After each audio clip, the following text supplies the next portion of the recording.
오늘 주님께서 주신 말씀은 요한계시록 4장 10절부터 11절까지 말씀입니다.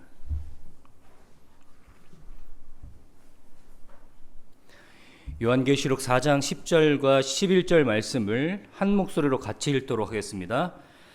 24 장로들이 보좌에 앉으신 이 앞에 엎드려 세세토록 살아계시는 이에게 경배하고 자기의 관을 보좌 앞에 드리며 이르되 우리 주 하나님이여 영광과 존귀와 권능을 받으시는 것이 합당하오니 주께서 만물을 지으신지라 만물이 주의 뜻대로 있었고 또 지으심을 받았나이다 하더라. 아멘. 오늘 제가 사도행전 2장을 말씀을 준비하다가 아무래도 시간이 더 필요하다라고 느껴서 제가 어제 새벽에 급히 본문을 좀 바꿨습니다. 제가 사도행전 2장 설교를 좀 더 연구를 하고 묵상한 다음에 여러분들에게 설교해야겠다라는 생각이 어제 새벽에 들었습니다. 그래서 좀 양해해 주시길 바랍니다. 오늘 제가 사실은 2부 예배 때 설교하려고 준비해놨던 한 설교인데요. 오늘 이 설교를 여러분들과 함께 은혜 나누기를 원합니다. 제가 보니까 우리 공동체 중에 우리 현보 형제가 가장 최근에 교회를 다니기 시작한 성도인데요. 현보 형제만 해도 벌써 30번 정도의 예배를 드린 것 같습니다.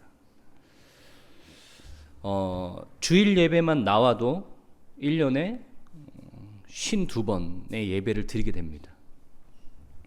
그렇게 계산하니까요. 어마어마합니다. 2년 동안 주일 예배만 나와도 100번의 예배를 드리게 됩니다.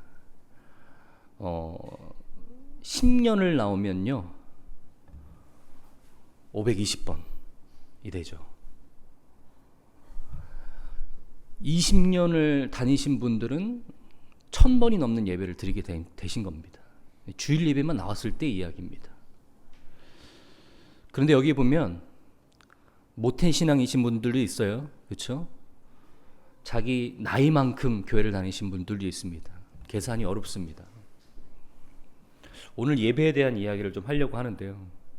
우리가 예배에 대해서 얼마나 잘 알고 있으며 잘 드리고 있는지 오늘 좀 자기 자신을 되돌아볼 수 있는 기회가 되길 바랍니다. 오늘 우리가 교회에 올 때 어떻게 이야기하고 오셨습니까? 우리가 교회를 갈 때 뭐라고 얘기하냐면 나가서 예배 드리고 올게 이렇게 얘기합니다. 그죠? 가끔 보면 예배 보고 올게 이렇게 하시는 분들도 있는데 대부분 이렇게 예배 드리고 오겠다라고 얘기합니다. 맞습니다. 그 표현이 맞습니다. 오늘 그 예배에 대한 이야기를 할 텐데요. 제가 왜 그렇게 맞다고 얘기하는지 한번 잘 들어보시길 바랍니다.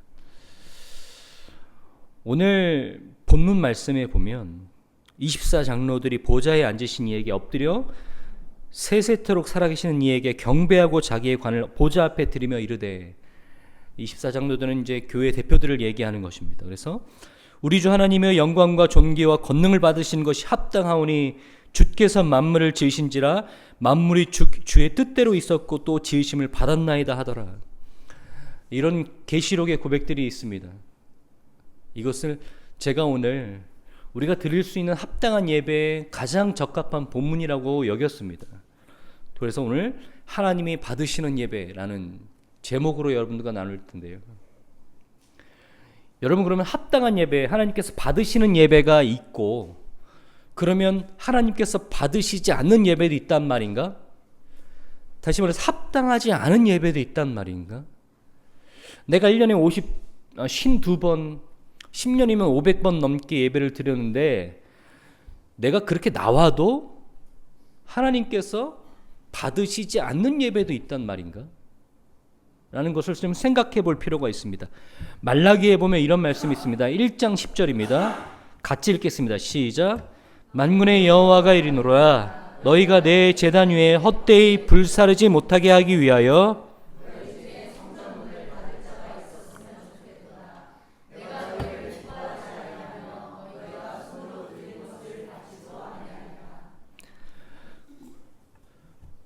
신약에도 있습니다. 고린도전서 11장 17절입니다. 같이 읽겠습니다. 시작. 내가 명하는 이 일에 너희를 칭찬하지 아니하나니 이는 너희의 모임이 유익이 되지 못되고 오히려 해로움이라. 모임이라고 얘기하고 있지만 이 구절을 계속 읽어 내려가다 보면 이것이 예배라는 것을 알게 되게 됩니다. 말라기에도 나와 있고 고린도전서에도 나와 있듯이 하나님께서 받지 않으시는 예배, 좀 더 심각하게 얘기하면 가증히 여기시는 예배가 있다라는 것입니다. 내가 너의 예배를 받지 않겠다. 차라리 너희 중에 성전문을 닫을 자가 있었으면 좋겠다라고 얘기하는 거예요. 말라기 시대에 이스라엘이 더 이상 회복하지 못하고 계속해서 넘어지고 있었습니다. 근데 그들 가운데 삶은 무너지고 하나님께 영광 올려드려야 될 그들의 거룩한 인생들은 다 무너졌는데, 하나님께서 그를 부르셨다는 그 민족성은 다 무너졌는데 그냥 형식적인 예배만 드리고 있는 거예요. 차라리 이렇게 예배를 드릴 거면 너희 중에 그냥 성전 문을 닫는 사람이 있었으면 좋겠다. 내가 그 예배를 받지 않겠다. 그것은 가증한 예배다 라고 얘기하는 것입니다. 무서운 경고입니다. 우리가 하나님께 예배를 드릴 때 합당한 예배를 드려야 될 줄 믿습니다. 하나님께서 받으실 만한 예배를 드려야 될 줄 믿습니다. 예배만 나오면 하나님께서 받으시는 줄 알았는데, 예배만 나오면 이것이 그것만으로도 참 하나님께서 받으실 만한 예배라고 생각했는데 그렇지 않다라는 무서운 경고입니다.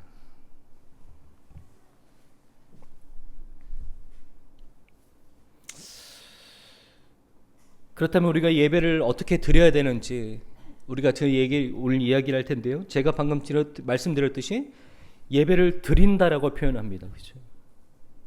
합당한 예배는 먼저 우리가 예배를 드린다라는 것입니다.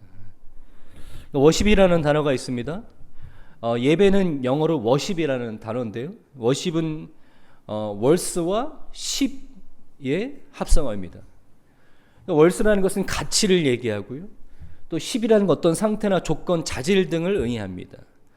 그래서 이것을 조합해서 월십이라는 것은 뭐냐면 어떤 대상에게 최고의 가치를 부여하고 그 가치에 합당한 존경을 표하는 행위라는 것이 월십의 뜻입니다.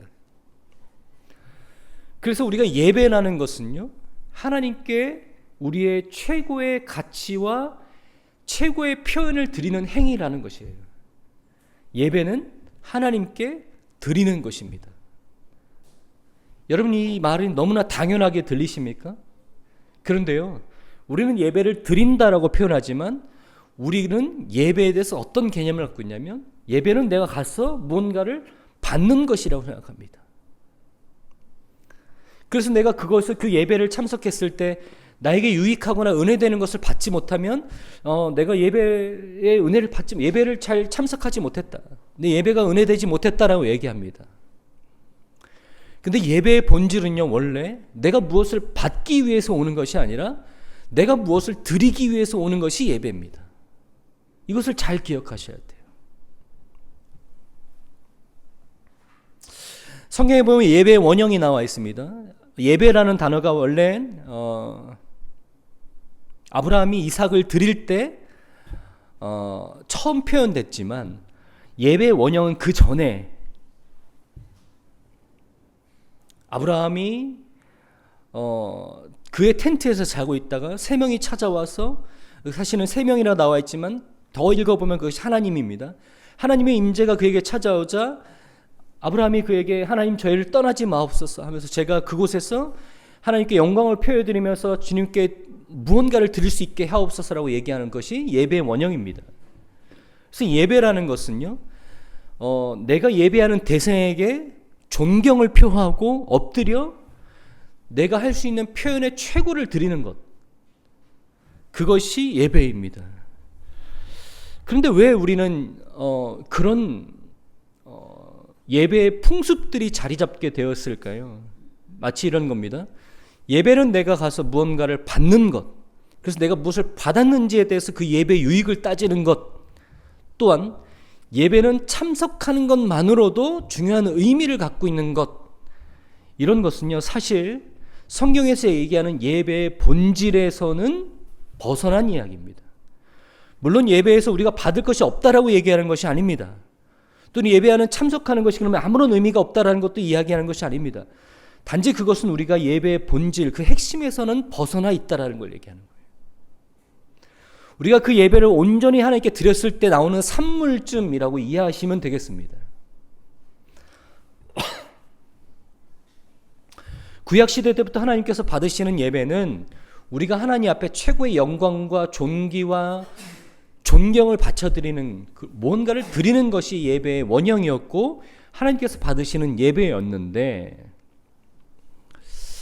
나중에 보면 이 초대교회가 세워지고 초대교회가 하는 예수님의 부활 위에 세워졌다는 말이에요. 그러다 보니까 그들이 부활 공동체였습니다. 그들의 예배 가운데 가장 중요한 건 뭐였냐면 성례였어요. 성례. 그 중에 하나가 이제 성만찬도 있었는데요. 이런 성례가 그들의 예배의 가장 중요한 핵심이 되었습니다. 예수님의 부활로 인해서 모인 공동체이기 때문이에요. 그 부활을 기념하는 성례가 예배의 중심이 됐습니다. 그래서 자기의 그 정체성을 확인하고 또 그것들을 다시 한번 우리 몸에 되새기는 그런 성례를 하게 되었습니다. 그래서 카톨릭에 보면요, 예배에서 가장 중요한 것은 성만찬입니다.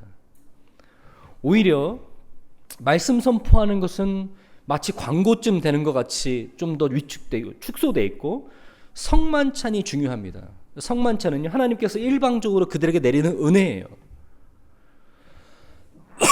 물론 그것이 종교개혁을 지나면서 예배의 중심이 말씀 선포로 옮겨지고, 또 한 번 20세기에 대각성 운동이 시작되면서 조나단 에던을 통해서 지금의 예배 형태가 갖추게 됩니다. 그럼 그 전에 로만 카톨릭 시대에 기독교가 가지고 있었던 예배의 모습은요, 성례, 성만찬이 중심이 되어 있기 때문에 거기에서 가장 중요한 건 뭐냐면 참여예요. 참여를 해야만 어떻게든 하나님께서 우리에게 주신 일방적인 은혜를 받을 수 있는 거예요. 그리고 나서 종교개혁과 대각성 운동을 지나면서 말씀이 중심되면서 예배의 모습 속에서 가장 중요한 건 설교가 됩니다. 그래서 예배에서 설교가 가장 중심이 되고 나머지는 다 뭐예요? 설교를 돕는 하나의 행사, 의식일 뿐이에요. 심지어 우리는 어땠습니까? 찬양도 준비 찬양 이랬어요. 찬양은 뭐예요? 예배를 준비하기에 앞서서 우리의 마음을 데펴주는 어떤 일종의 준비 운동 같은 것이었습니다. 사실 찬양이 그런 위치로 돌아가야 될 것이 아닙니다. 그런데 이것이 말씀이 예배의 중심, 그러니까 설교가 예배의 중심이 된 나머지 다른 것들이 너무나 다 변두리로 내몰리는 거예요. 여러분 오늘 왜 오셨습니까? 말씀 들으러 왔습니다. 내가 말씀의 은혜를 받으면 예배 잘 드린 겁니다. 내 오늘 예배 성공한 거예요. 그런데 정말로 성경이 얘기하는 예배 본질, 예배 핵심은요, 내가 무엇을 받고 내가 그냥 참여하는 것만으로 의미가 있는 것이 아니라 예배를 드리러 나온 우리의 모습이 우리의 마음이 얼마나 하나님께 온전하게 드려지고 있는가, 그것이 예배의 본질이고 핵심입니다. 심각하게 들으셨지만 여기까지는 서론입니다. 제가 중요한 얘기는 이제부터 하려고 합니다. 그러면 우리가 무엇을 드려야 되는가? 우리가 예배에 무엇을 드려야 되는가? 이 세 가지 오늘 얘기할 텐데요. 세 가지 짧게 얘기하고 드릴 테니까 여러분 잘 기억하시길 바랍니다. 무엇을 우리가 하나님 앞에 예배 시간에 드려야 되는가? 첫 번째는요, 영광입니다. 영광. 시편 29편 2절입니다.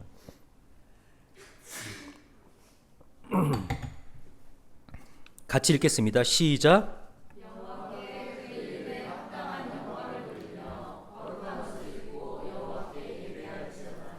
아멘.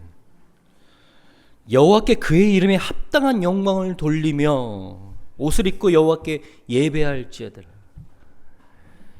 여러분, 영광이라는 단어가요, 마치 우리는 호사, 사치, 극치, 우리의 어떤 성취의 극치, 쾌락의 극치 이렇게 느껴지는데, 사실 이 쉐카이라는 이 영광이라는 단어는요, 하나님을 인정하는 것,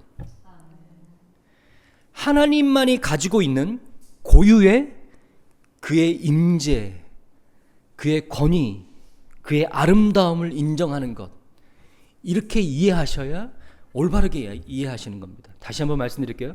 영광이라는 것은 하나님만이 고유에 가지고 계신 그의 임재, 그의 권위, 권능, 그의 아름다움이라는 거예요. 이것을 하나님 앞에 어떻게 한다고요? 돌려드린다라는 거예요. 여러분, 이 표현을 잘 기억하셔야 돼요. 돌려드린다라는 거예요. 여러분, 오늘 하나님께서 받으실 만한 예배를 드리기 위해서는요, 여러분이 하나님께 무언가를 돌려드려야 돼요. 그게 뭐냐면 영광이라는 겁니다. 그러면 영광을 돌려드린다라는 것은 무엇인가? 그것은 여러분의 일주일의 삶 가운데서 하나님께서 내 삶 가운데 임재하셔서 나를 인도하시고 나에게 말씀하시고 나에게 깨닫게 하신 것, 하나님께서 나에게 오셔서 내 삶 가운데서 하나님을 발견하게 하신 것, 그것을 하나님 앞에 돌려드리는 거예요. 인정하는 거예요.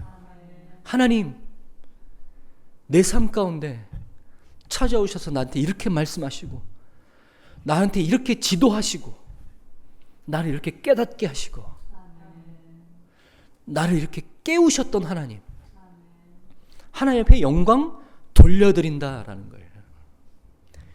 영광이라는 것은 인정입니다. 인정.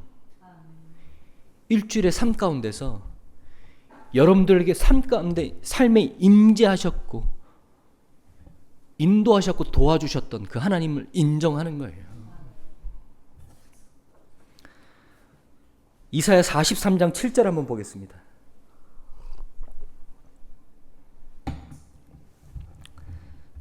같이 읽겠습니다. 시작. 내 이름으로 불려지는 모든 자,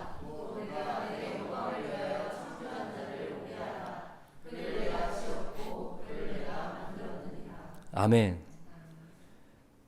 내가 내 영광을 위하여 창조한 자를 오게 하라. 내가 그를 지었고 내가 그를 만들었느니라. 내가 만들었느니라. 이사야 43장은요, 창조라는 말이 7번이나 나와요. 하나님께서 인간을 창조하신 목적을 풀어서 이야기하고 있습니다. 하나님께서 여러분의 일주일의 삶을 주셨습니다. 하나님께서 여러분의 일주일의 삶을 허락하셨어요. 여러분, 그거 인정하셔야 됩니다. 하나님께서 여러분의 삶을 허락하지 않으시면 우리는 오늘도 우리의 삶을 이어나갈 수 없는 사람들입니다. 하나님께서 허락하신, 선물하신 일주일이었습니다. 그러면 하나님께서 그 선물을, 그 시간을 왜 주셨겠습니까? 여러분, 우리 일주일이 어떠냐면요, 일주일 내 마음대로 살다가 주일날, 이런 표현 죄송합니다, 면죄부 따려고 주일 예배 옵니다. 그래서 마음 후련해지고 다시 삶의 터전으로 돌아갑니다. 예배 드렸다 이겁니다. 그리고 다시 내 삶 일주일 동안 내 마음대로 살아갑니다. 왜 그렇습니까? 주일날 예배 드리면 되기 때문입니다. 근데 그런 게 예배 아닙니다. 그런 예배 하나님께서 받으시지 않습니다. 그러면 하나님께 영광을 올려야 될, 하나님을 인정해야 될, 내가 무언가 하나님께 드려야 될 그것들이 남아있지 않아요. 하나님이 여러분 일주일 주셨다면 그 일주일 동안 여러분을 창조하신 하나님께서 여러분 인생 가운데 여러분을 어떻게 인도하고 가신지를 여러분 경험하고 발견하고 그것을 응집해서 이 시간에 인정하고 영광 올려드려야 됩니다. 두 번째,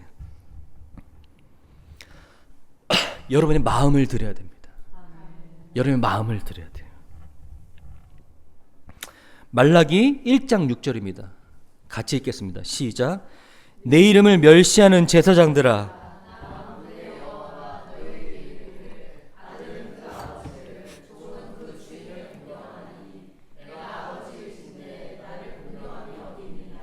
내가 주인일진데 나를 두려워함이 어디 있느냐. 너희는 이르기를 우리가 어떻게 주의 이름을 멸시하였나이까 하는도다. 아멘. 여러분, 소선지서, 그러니까 구약의 이스라엘이 멸망하는 그 과정과 그 직전을 다루고 있는 이 소선지서는요, 북이스라엘과 남유다가 하나님께로 돌아올 줄 알았습니다. 이사야를 비롯한 많은 선지자들이 그가 돌아오기만을 기다리고 하나님의 말씀을 선포했습니다. 그런데 그들은 결국 돌아오지 않았고, 북이스라엘과 남유다는 시리아와 바벨론에게 멸망했어요. 그런데 여러분, 무서운 게 뭔지 아십니까? 그들이 예배를 안 드려서 멸망한 게 아닙니다. 멸망하는 그 순간에도요, 그들은 예배를 꾸준히 드렸어요. 열심히 드렸습니다. 호화롭게 드렸습니다. 그런데 그들 예배 가운데 뭐가 없다고요? 공경함과 두려움이 없다는 거예요. 하나님을 공경함과 하나님을 경외하는 두려움이 없다라는 거예요. 무서운 경고입니다. 여러분, 월십이라는 단어, 예배라는 단어가요, 히브리어 헬라어를 포함해서 거의 대부분의 단어가요, 70%의 단어가 어떤 표현을 갖고 있냐면 엎드림이라는 표현이에요. 엎드림. 내 이마를 가장 낮은 곳, 땅에 대는 거, 그게 예배의 표현이에요.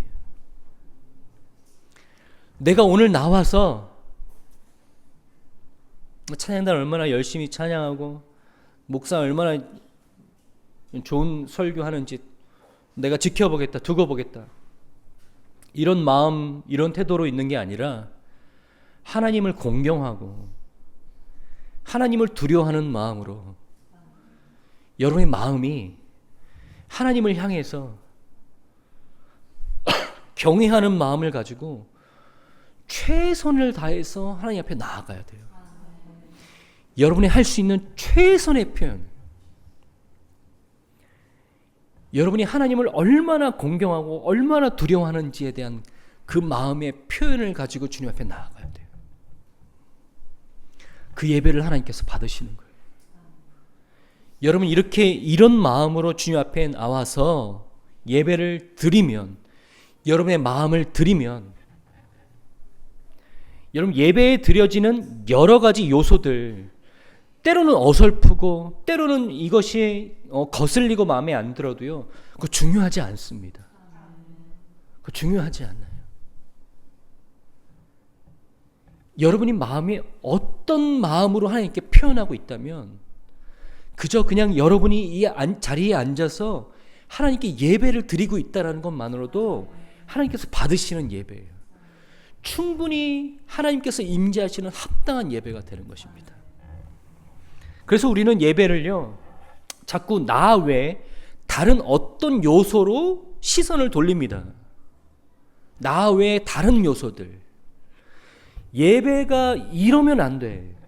예배가 이러네? 그러면서요, 나 외에 다른 요소들을 가지고 예배의 흥망을 결정을 해요. 예배의 흥망을 결정하는 건요, 여러분 밖에 있는 것이 아니라 여러분 안에 있는 것입니다. 잘 꼭 기억하시는 여러분 되시길 바랍니다. 마지막 가장 중요합니다. 여러분, 예배에 드리는 세 가지 인정, 영광입니다. 그리고 내 마음, 공경, 두려움입니다. 세 번째는요, 나 자신을 드리는 거예요. 저는 이것을 헌신이라고 얘기하고 싶습니다. 나 자신을 드리는 거예요. 성경 같이 읽겠습니다. 요한복음 4장 23절과 24절입니다. 같이 읽도록 하겠습니다. 시작.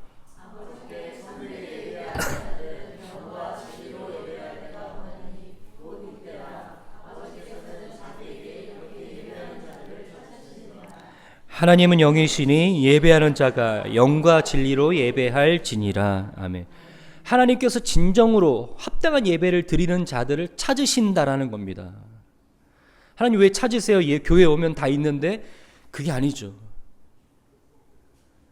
우리 예배 안에서, 우리 교회 안에서, 예배당 안에서 진정으로 합당한 예배를 드리시는 자들을 찾는다라는 거예요. 그럼 합당한 예배가 무엇이냐? 오늘 요한복음 뭐라고 얘기합니까? 영과 진리로 예배할지는. 영과 진리로 예배하는 자들을 찾는다. 이 표현이 근데 너무 모호합니다. 이해하기가 사실 어려워요. 영과 진리, 이게 예전의 개역 개정은요 더 모호합니다. 뭐라고 그래요? 신령과 진정으로. 여러분 이해가 되세요? NASB라는 그 원어를 가장 잘 해석한, 잘 번역한 영어 성경에는요 이 부분을 뭐라고 했냐면 in spirit and, 죄송합니다, 빠뜨렸네, in trust예요. 그러니까 영 안에서, 진리 안에서 예배하는 거예요. 영 안에서, 진리 안에서. 근데 여기서 여러분 눈을 뜨고 찾아보셔야 돼요. 그냥 흘려보내시면 안 돼요. 눈을 크게 뜨고 보셔야 돼요. In spirit, in trust. 근데 여기 보세요. 스피릿의 S가 대문자가 아닙니다. 이게 뭔 의미인지 아세요? in spirit에서 스피릿의 S가 대문자가 아니다라는 건, 이것은 성령을 얘기하는 게 아니라는 거예요.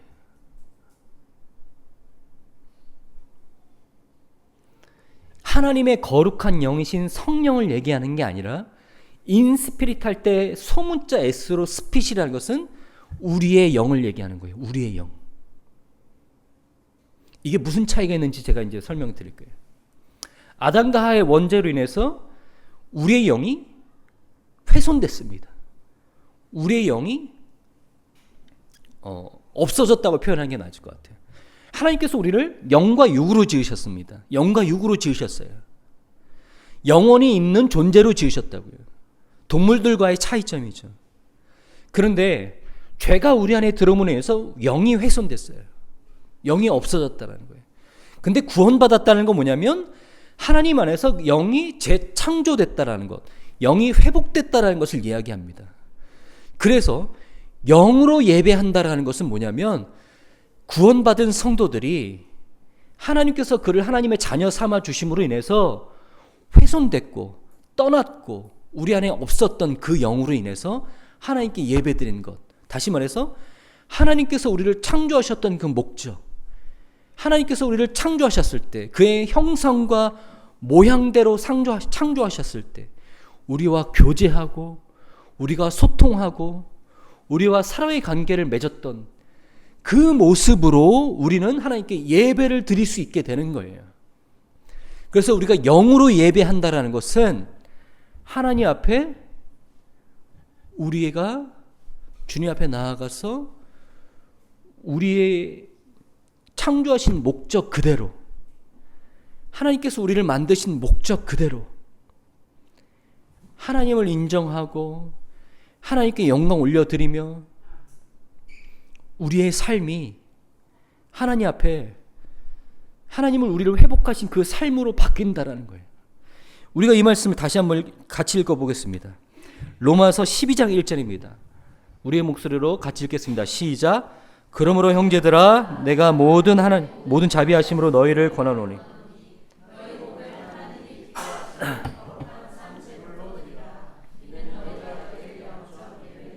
아멘. 산 제물로 드리는 게 영적 예배입니다. 산 제물로 드리는 거. 그러니까 제사는 죽은 제물로 제사를 드렸죠. 근데 여기는 산 제물로 드리라는 건 죽어서 드리는 것이 아니라 살아있는 채로 너희가 제물이 되라. 살아있는 채로 영적 예배를 드려라 라는 거예요. 다시 정리해서 말씀드립니다. 영 안에서 예배를 드리는 것, 이것은요, 여러분, 우리가 육신에 있을 때, 죄로 인한 죄의 종이었을 때는 하지 못했던, 죄의 종이었을 때는 어떡합니까? 우리는 그냥 죄에 질질 끌려다녀요. 우리가 할 수 있는 건 뭐예요? 그저 죄 짓는 것뿐이에요. 그런데 하나님께서 우리를 새롭게 창조하시고 영을 회복시키셨어요. 그리고 우리 그 안에 하나님의 영을 부어주셨습니다. 하나님께서 하나님의 영을 우리 안에 부어주셨다는 것은 우리가 그 하나님의 영 가운데서 살라라고 하시는 거예요. 다른 게 아닙니다. 그 영으로 말미암아 살아라. 그 영으로 말미암아 우리의 인생을 살아가기 위해서 영 안에서 예배를 드리는 것은 우리의 삶으로 하나님께 예배를 드리는 것입니다. 그전에는 할 수 없었던 주님의 말씀을 떠올리고 진리 안에서 주님의 말씀을 떠올리고 그 말씀에 순종하려고 하며 그 말씀을 어떻게든지 살아내려고 노력하고 묵상하고 그런 것이 영 안에서 예배 드리는 것입니다. 여러분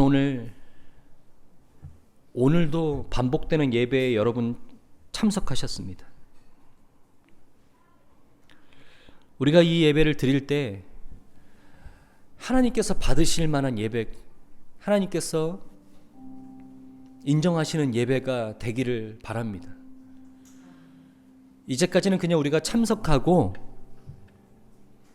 내가 무엇을 오늘 예배를 통해서 받을까 기대했다면 지금부터라도 내가 하나님 앞에 무엇을 드려야 되는지에 집중하시는 예배가 되시길 바랍니다.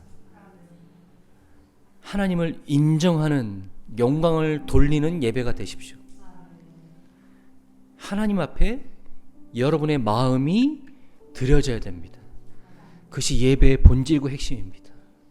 그것이 예배의 흥망의 승패를 가르는 중요한 요소가 됩니다. 마지막으로